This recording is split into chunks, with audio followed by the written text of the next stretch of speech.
तो हमसे कहते हैं, जब हम कहते हैं कोई कि इंटरवेंशन होनी चाहिए, समटाइम्स ज़रूरी है, लेकिन अगर मुझे लगता है अगर हम वैसे देखें प्रैक्टिकली तो एप्लीकेबल शायद यही ज़्यादा नहीं है एक्चुअली। हाँ, दुनिया में तो वही बात है कि अब जैसे अब ये अब ट्रम्प जो है जो कर रहा है बेसिकली ये इस वर्ल्ड ऑर्डर को तबाह कर रहा है ना। हाँ जी। जो एग्जिस्टिंग वर्ल्ड ऑर्डर है उसको ब्रेक डाउन कर रहा है ना। तो अब ये नहीं पता कि ब्रेक डाउन क्या अमेरिका के लिए होगा या पूरी दुनिया के लिए ब्रेक डाउन हो जाएगा। ये ना कि अमेरिका माइनस हो रहा है या ये सिस्टम ही माइनस हो रहा है। तो अगर ये सिस्टम माइनस होता है तो फिर तो क्लासिकल कोलैप्स करेगा और फिर आगे कौन सा इकोनॉमिक सिस्टम आएगा वो देखने वाली बात है। और अगर अमेरिका उसमें से माइनस होता है तो फिर ये है कि अमेरिका की वेलफेयर पे क्या इफेक्ट आएगा और may be they will reconsider that कि अगर इतना सारा टैरिफ बढ़ाने के बाद, क्योंकि अब जो उसकी बेसिक्स हैं वो तो आप अपीलिंग लगती हैं ना। जैसे फॉर एग्जांपल आज अमेरिकन टैरिफ लगा दें, बहुत ज़्यादा चीज़ें महंगी हो जाएं तो for example they must not be in a position to produce everything ना एज अ नेशन। तो अगर वो 300 मिलियन की पॉपुलेशन है तो 300 मिलियन की पॉपुलेशन को सारी चीज़ तो अपने खुद बनाने की ज़रूरत नहीं है ना। अगर पाकिस्तानी टेक्सटाइल पे वो टैरिफ लगा रहे हैं तो क्या वो खुद टेक्सटाइल बनाएंगे? फिर अगर वो खुद टेक्सटाइल नहीं बनाएंगे तो फिर टैरिफ का मतलब है कि जस्ट वो महंगी चीज़ें खरीदेंगे। इसका मतलब है कि जो अमेरिकन सिटीजन पे कर रहा है उन टेक्सटाइल का, तो वो टेक्निकली उसमें से कुछ हिस्सा जो है वो यूएस गवर्नमेंट को जा रहा है। Again working for the nation glory वाली बात होगी। तो एज सच तो आप अपने मुल्क में जो इंडस्ट्रियलाइजेशन है उसको प्रमोट नहीं कर रहे, बल्कि बेसिकली आप एक रिडिस्ट्रीब्यूशन कर रहे हैं ताकि आपके लोगों से पैसा निकल के स्टेट के पास आए। और आपका ये फियर है कि शायद आपके डेट बहुत ज़्यादा हो गए हैं और इनको आपने कैटल करना है and people are stealing your resources, national resources. जैसे वो कहते हैं थेफ्ट होता है, हमारा थेफ्ट हो रहा है, अमेरिका का बहुत थेफ्ट हुआ है पिछले इतने अरसे से। तो ये लेकिन सर वो वेल्थ तो उतनी है, वो अभी जैसे टेक्नोलॉजी पे लगा रहे हैं या जो इनोवेशन पे लगा रहे हैं वो बाद में तो फिर उसको टेक्सटाइल में या वीट प्रोड्यूसिंग में वो ज़्यादा लगानी पड़ेगी, तो वो फिर मसला तो होगा। क्योंकि देखिए ना आप एक नेशन जब ग्रो करती है ना तो उसको कुछ चीज़ें छोड़नी होती हैं, कुछ चीज़ें अडॉप्ट करनी होती हैं। अमेरिका का भी यही केस है। America is very good in services sector, in high tech innovation. तो आप वो एक जो सारी इंडस्ट्रीज हैं उसको छोड़ के आप ऐसी चीज़ की तरफ तो नहीं आएंगे ना जो relatively less important है for you as a state।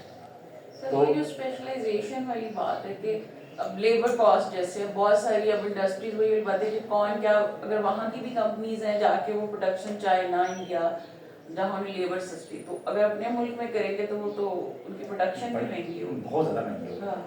और फिर आप एक ऐसे बंदे को ऐसा काम तो नहीं दे सकते जो जिसके लिए वो मेड ना हो, हाँ, जिसके लिए वो बिल्कुल। और अभी उनकी वही बात है, एक्सपर्टीज तो उसमें होगी नहीं। हाँ, तो इसलिए तो एग्जिस्टिंग सिस्टम एज सच जो है वो क्लासिकल आई एग्री कि काफ़ी हद तक बहुत सारी नेशंस ने अपनी जो सच्चा जी यही है ना। दूसरे जो है जैसे कम्युनिस्ट हैं या वो फेल हो गया ना कब तो नहीं इतना ज़्यादा। अब सोशलिज्म में भी कैपिटलिज्म है, कम्युनिस्ट में भी कैपिटलिज्म के प्रिंसिपल हैं। और दूसरा ये कि जो मर्केंटलिज्म है वो भी तो फेल हुआ है, उसके बाद क्लासिकल आया है ना। हाँ वो तो अब दोबारा मर्केंटलिज्म इंट्रोड्यूस करवाने का फिर जो है वो क्या एक्सपेरिमेंट कामयाब होगा या नहीं होगा।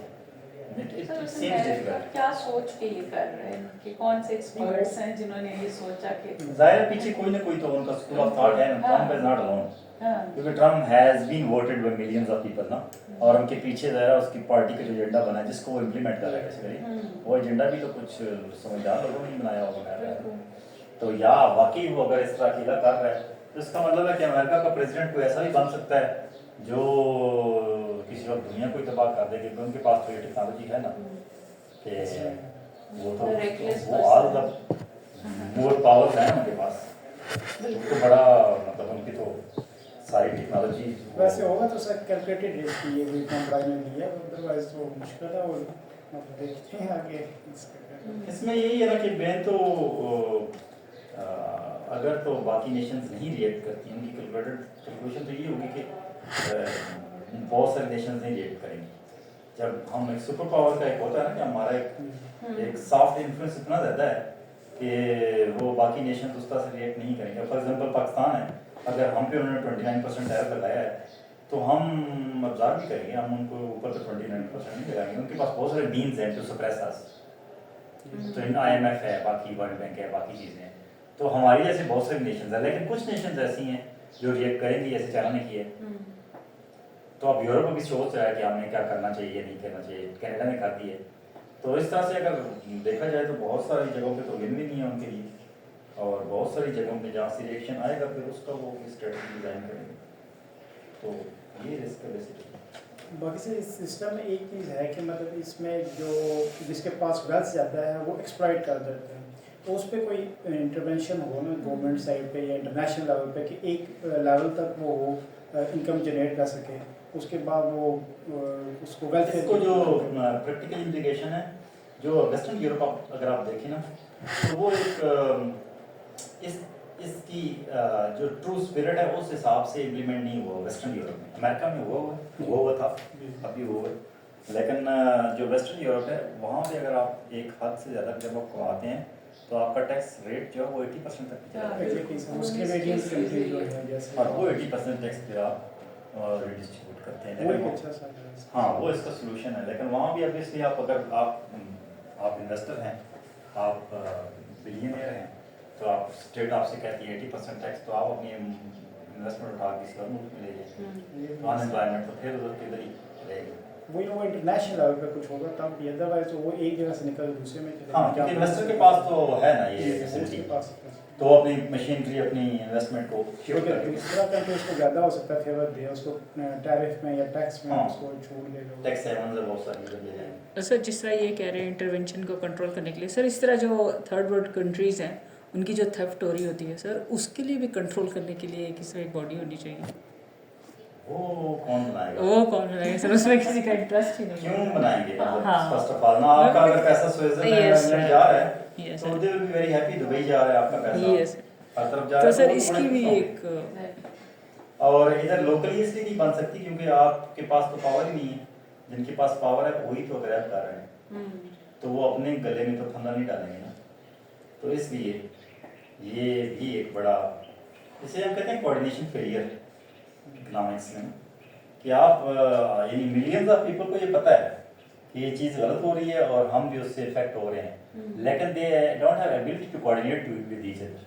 जहाँ पे कोऑर्डिनेशन फेलियर होता है वहाँ पे चीज़ें ज़्यादा होती हैं, जहाँ पे कोऑर्डिनेशन फेलियर नहीं होता वहाँ पे चीज़ें फिर चेंज होने के चांसेस ज़्यादा हो जाते हैं। जैसे फ्रेंच रेवोल्यूशन है, या अभी भी रिसेंटली भी अगर आप देखें बांग्लादेश में जिस तरह उन्होंने अपनी गवर्नमेंट को ओवरथ्रो करके अपनी मर्जी की गवर्नमेंट ले आए हैं, तो आगे सक्सेसफुल होगी नहीं होगी दैट्स अ सेपरेट क्वेश्चन। लेकिन एक एजेंडे पे लोग इकट्ठे हुए हैं और कोई 1000-2000 इस तरह स्टूडेंट्स की डेथ हुई है, लेकिन फिर भी दे डिडंट स्टॉप और they reach till the end. और उसमें भी आपको पता है वहाँ पे आर्मी चीफ ने उनके कंट्रोल कर, दूसरे दिन उन्होंने कहा कि हम तो रोड पे होंगे, अगर आपने हमें गवर्न करना फिर तो हम रोड पे ही होंगे। तो फिर army chief had to step back. Hasina Wajed के बाद आर्मी चीफ आया, आर्मी चीफ के बाद उसने कहा ठीक है हमारा कोई रोल नहीं। तो इस तरह करके तो फिर ये कोऑर्डिनेशन फेलियर जहाँ पे होता है वहाँ पे ये चीज़ें नहीं हो सकती, जहाँ नहीं होता वहाँ पे यस देयर आर चांसेस के इम्प्रूवमेंट आ जाए। अच्छा, क्रिटिक क्या है जी? एक तो ये है कि जी उन्होंने इंसान को ना एक ऐसी चीज़ बना दी है क्लासिकल ने जिसका काम सिर्फ पैसे बनाना है, सेलिंग थिंग्स है, selling things and making money. हालांकि ऐसा नहीं है, बहुत सारे लोग ऐसे हैं जो पैसा अपने पास से दे के कोई वेलफेयर, कोई जन्नत, कोई दोज़ख, कोई जो भी खरीद रहे हैं, वो कुछ ना कुछ यानी they are doing something else in life. ठीक है, जैसे बिल गेट है फॉर एग्जाम्पल, और भी बहुत सारे लोग अपने आपकी सोसाइटी में बहुत सारे लोग। अच्छा, दूसरा ये cooperativeness is not recognized by the classical. Competition पे बात करते हैं, कोऑपरेशन पे बात नहीं करते। सेल्फ इंटरेस्ट एंड कंपेटिटिवनेस, आपने कम्पीट करना है, तो बाज़ वक़्त कोऑपरेट करके भी वेल्थ मैक्सिमाइजेशन हो सकती है, कोऑर्डिनेशन से भी हो सकती है, कंपटीशन एवरी टाइम ज़रूरी नहीं है। दूसरा ये है कि जी कैपिटल को बड़ा हाई रिवार्ड करते हैं और जो है वो लेबर को उस तरह से हाई रिवार्ड नहीं करते। जब आप ये कह देते हैं कि एक बंदा जितना भी पैसे कमा रहा है वो उसकी जहानत है, उसका इंटेलिजेंट डिसीजन है, उसके एंटरप्रेन्योरियल कैपेबिलिटीज़ हैं, तो इसका मतलब है कि वे तो फिर आपने एक्नॉलेज कर लिया कि उसको ऑल द राइट्स हैं to make and accumulate wealth.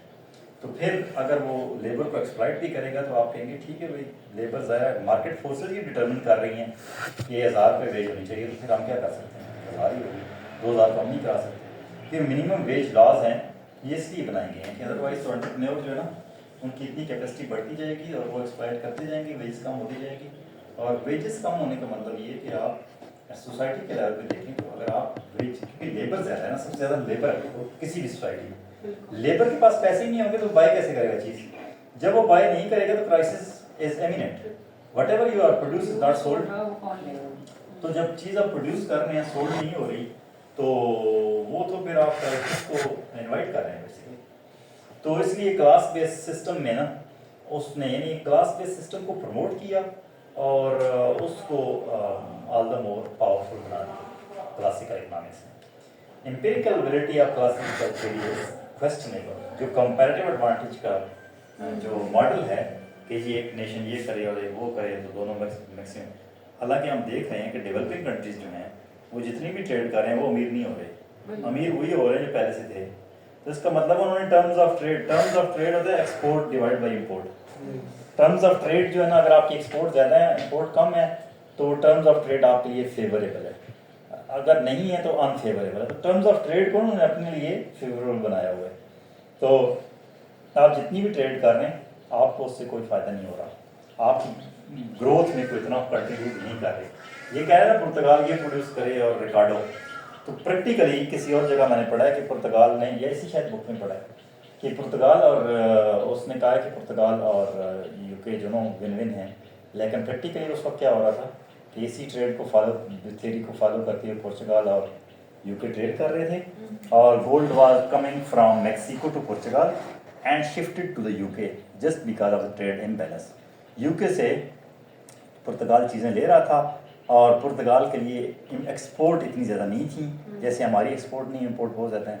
तो उस ट्रेड इम्बैलेंस को ख़त्म करने के लिए they used to give gold coming from Mexico, जो कि उनकी वो थी कॉलोनी थी। तो वहाँ से आ रहा था पुर्तगाल से यूके जा रहा था। यूके आप देखें ना, लंदन गोल्ड मार्केट लंदन में डिसाइड होती है ना आज भी, गोल्ड की जो इंटरनेशनल मार्केट है लंदन में। तो अभी आज भी जो उनके सेंट्रल बैंक के पास बड़े रिजर्वायर हैं, वो रिजर्वायर इसी तरीके से बिल्ड हुए हैं, free trade then accumulation of wealth, और यानी इसके पीछे वो फ्रीड के इसके पीछे फिर वो मर्केंटलिज्म ही थी टेक्निकली। जो उन्होंने कहा है वो ऐसा था नहीं, हुआ फिर वही जो सर यूके वाले तो यहाँ से भी लेके गए थे सब कॉन्टिनेंट से सर। अभी भी सर अभी 2011 में एक फोर्ट मंडरू जगह है सर डेरा गाजी खान के साथ, वहाँ पे नकली की कब्रें बनी हुई हैं असिस्टेंट कमिश्नर के घर के बिल्कुल पीछे ना 3, तो वहाँ पे नीचे काफ़ी सारा गोल्ड था। तब वो जब गए थे सर तो उन्होंने अपनी फैमिली को बताते कि वो जो है, फिर वो आए और यहाँ ठहरे और वो पूरी गोल्ड इतना सारा लेके गए सर। अभी 2011 की बात है। यस सर, यूके से लोग आए हुए थे सर। अच्छा। ये 2011 की बात है सर, फोर्ट मंडरू में सर। तो सर गोल्ड तो फिर इस तरह भी इकट्ठा हुआ है सर। हाँ, बहुत कॉलोनाइजेशन तो यही थी ना, कॉलोनाइजेशन में तो वो वेल्थ ही ग्रैब कर रहे थे ना बेसिकली। आपको पता है ईस्ट इंडिया कंपनी थी ना, जी सर। ईस्ट इंडिया कंपनी का क्या मकसद था? ये कि आप चीज़ें प्रोडक्ट्स बेचेगी, उसके बदले में वेल्थ ट्रांसफ़र करेगी, आप लगा देगी चाय पे, इन चीज़ों पे और मॉडर्न लाइफस्टाइल पे, और ये वो आप खाना पीना शुरू कर देंगे, अपना लाइफस्टाइल चेंज कर लेंगे, उनके हिसाब से ढल जाएंगे और पैसे आपके पास होंगे नहीं, प्रोडक्टिविटी नहीं होगी, फिर आप गोल्ड और वेल्थ आप ट्रांसफ़र करेंगे। तो ये कॉलोनाइजेशन को आप स्टडी करें ना तो आपको पता चलेगा कि जितनी जो है ना जो इनइक्वालिटी कॉलोनाइजेशन ने क्रिएट की है ना, उतनी ह्यूमन हिस्ट्री में कभी नहीं हुई, इतनी इनइक्वालिटी क्रिएट हुई है। अगर आप इंडिया को ही देखें, अब इंडिया का इस वक्त टारगेट क्या है? इंडिया का टारगेट है जी हम जो है ना 2047 तक we want to be high income country. अभी वो जो अपर मिडिल इनकम कंट्री बन जाएंगे कुछ 2-3 साल में।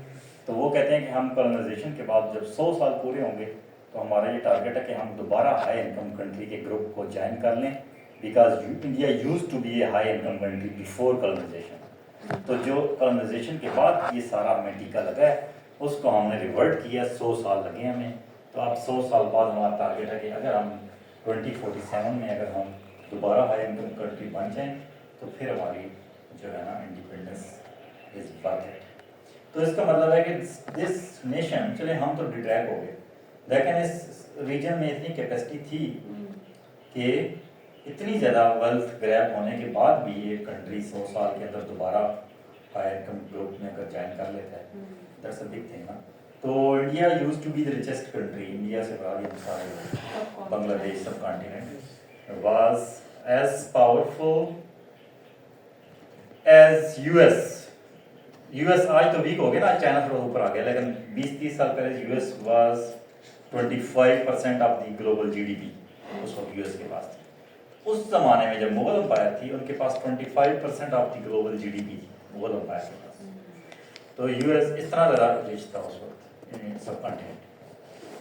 तो ये है, तो ये सारी जो है ना वो ट्रेड और थेरीज और सारी चीज़ें basically at the end they are there to serve you. वो जो सब चीज़ें आपको सर्व नहीं कर रही होती तो वही चीज़ें आप उठा के फेंक देते हैं। जैसे अब ट्रेड जो है फ्री ट्रेड का ये सारा मॉडल यूएस ने बनाया है और अब उनको फ्री ट्रेड सर्व नहीं कर रही, वो देख रहे हैं चाइना आगे जा रहा है हमसे और हम इंडेटेड हो गए हैं बहुत ज़्यादा, इनोवेशन भी वहाँ ज़्यादा हो रही हैं, तो उन्होंने कहा इस फ्री ट्रेड को ख़त्म कर दो। ठीक है जी, क्योंकि सिस्टम तो हम नहीं बनाया है और हमने ही डिसाइड करना है आगे चलेगा नहीं चलेगा, तो लेट्स ओवरथ्रो इट।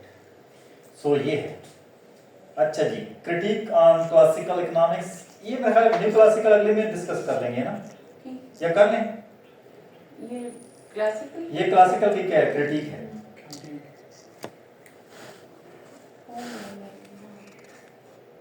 क्योंकि न्यू क्लासिकल है थोड़ा सा ही,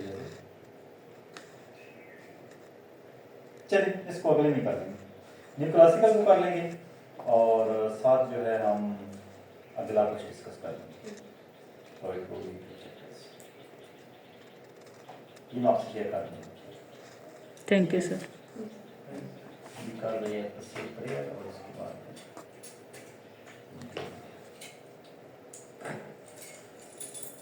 थैंक यू जी।